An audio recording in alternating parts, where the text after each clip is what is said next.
என் தமிழ் சொந்தங்களே, இந்த வீடியோவை கொஞ்சம் கேட்டு பாருங்க. இப்போ நாமெல்லாம் we hail from actually south Africa.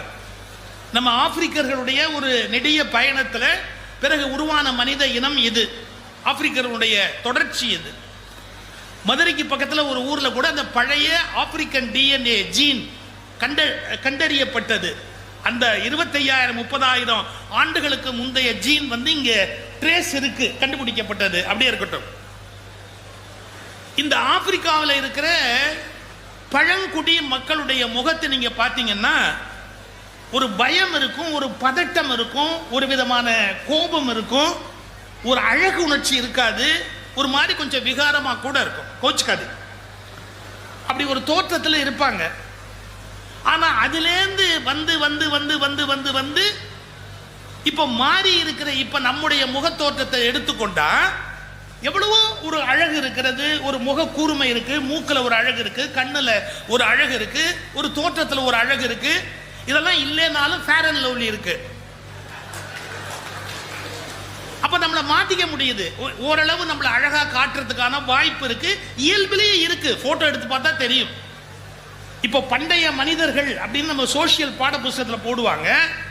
மூக்கு தப்பட்டையா இருக்கும், காது வெடைச்ச மாதிரி இருக்கும், தோற்றம் அப்படி இருக்கும். ஒரு 20,000 ஆண்டுகள்ல எப்படி இப்படி ஒரு அழகு மனிதனுக்கு மாறி வந்திருக்குது அப்படின்னு கேட்டா டார்வினுடைய ஆராய்ச்சியில ஒரு குறிப்பு சொல்றாரு. என்ன சொல்றாரு அப்படின்னு கேட்டீங்கன்னா, இன்செக்யூரிட்டி, அவங்க காட்டுல வாழ்ந்த காலத்துல ஒரு பயம், இந்த இன்செக்யூரிட்டி காரணமா ஒரு பயம் இருக்கிற காரணத்தினால அவர்களுக்குள்ள சுரக்கிற ஹார்மோன்ஸ் இருக்குல்ல, ஸ்ட்ரெஸ் ஹார்மோன்ஸ். சாப்பாடு கிடைக்குமா கிடைக்காதா, வெளியே வந்தா நம்மளை யாராவது கொன்னுடுவானா, இந்த பயத்தோடையே இருக்கிறதால அவங்க முகத்துல அந்த விகாரம் இருக்கு.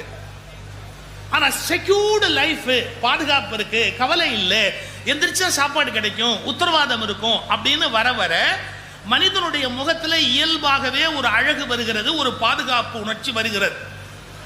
இதை நம்முடைய ஜீன் பதிவு பண்ணிக்குது. ஒரு தலைமுறைக்கு இன்னொரு தலைமுறை, அதுக்கு அடுத்த தலைமுறைன்னு தோற்றத்துல ஒரு அழகை கொடுத்துக்கிட்டே போகுது. ஆக இயற்கையும் பதிவு செய்கிறது, ஆனால் அது மரபணுக்களில் பதிவு செய்கிறது.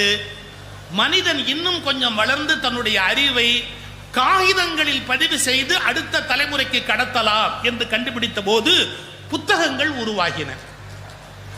எனவே இந்த புத்தகங்களை படிப்பது என்பதில் கூடுதலான முக்கியத்துவம் கொடுக்கணும். வேண்டாவற்றை வேண்டி நிற்காதே, வேண்டியதை விலகி நிற்காதே.